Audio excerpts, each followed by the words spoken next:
About 12% of women between the ages of 15 and 44 struggle with conceiving children in the United States. That's according to the Centers for Disease Control, and a reminder that infertility hits home for many families.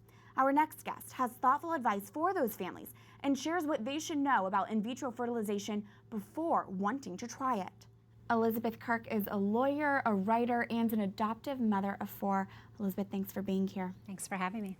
You have been very open about your struggles with infertility. Why did you opt to not go the in vitro fertilization route? And what would you like to share with our viewers who might be considering that? You know, there are a lot of reasons. It's complicated. I think a main reason that we chose not to pursue IVF is that it's not a cure for infertility.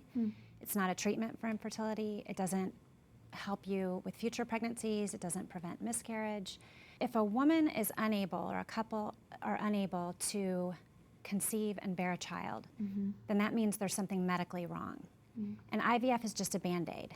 You know, it doesn't address that underlying condition. And so what we chose to pursue was a form of medical treatment that looked at me as a whole person rather than just a means to an object, the child. Right.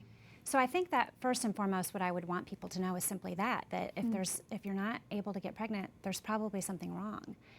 And for me, I thought, even if I conceive, I want to be a healthy person for that child, or even if I don't conceive, right? I mean, and so there could be, you know, our bodies are not these kind of systems of unrelated parts, right? Your reproductive system is related to your cardiovascular system, is related to your endocrine, they're all interrelated. And so it was something that was very important to me to be treated as a whole person as I was pursuing this medical treatment. And the church does oppose IVF, of course. So in addition, yes, there are serious moral and ethical concerns, I think, that by themselves would be, you know, reason for serious pause. For example, IVF, just the kind of system of IVF generally involves a form of eugenics, right? You want to pick the best embryo to implant. It can involve abortion, selective reduction if too many embryos implant, et cetera. So in order to avoid some of those things, IVF wasn't really on the table for us. It's also, frankly, not that successful.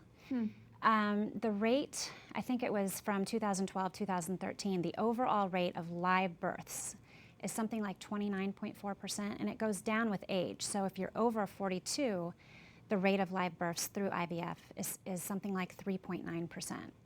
So in addition to these ethical and moral dilemmas, it's also expensive and emotionally traumatizing. Exactly. So Elizabeth, then what would you share with couples who are struggling with infertility and won't go the IVF route? How should they deal with that suffering? What practical advice do you have? Well, first, I would say to get good medical care. Again, IVF is a Band-Aid. It doesn't treat the underlying condition. So I would say, you know, try to find a doctor who looks at you as a whole person, who looks at you and your husband as human beings rather than a means to obtain a child. Aside from medical care, I would strongly urge couples to really protect their marriage. I think, you know, oftentimes as Catholics we talk about how contraception is sort of you objectify your spouse as a means to pleasure. With infertility treatments, even if they're moral, you can start to objectify your spouse as a means to a child.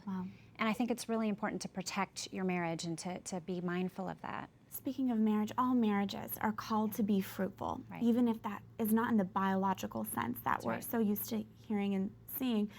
How else can marriages be fruitful? I had a professor once who spoke about marriage as creating that the man and woman coming together in marriage, they create a space, right? They create a space for others. And the natural way in which we think of this is the biological child. But regardless of whether you can conceive and bear biological children, marriages are called to do that, to provide a space for others. That can be through biological children, it can be through foster and adoption, it can be through the pursuit of careers that might be incompatible with children but yet serve humanity. It can be through the care of the elderly and the poor. Pope John Paul has written quite beautifully about the ways in which marriages ought to be. I mean, the key thing to remember is your marriage is called to be fruitful. It may not be called to be fruitful through biological children. Elizabeth Kirk, thank you for your openness and for your insight. Thank you.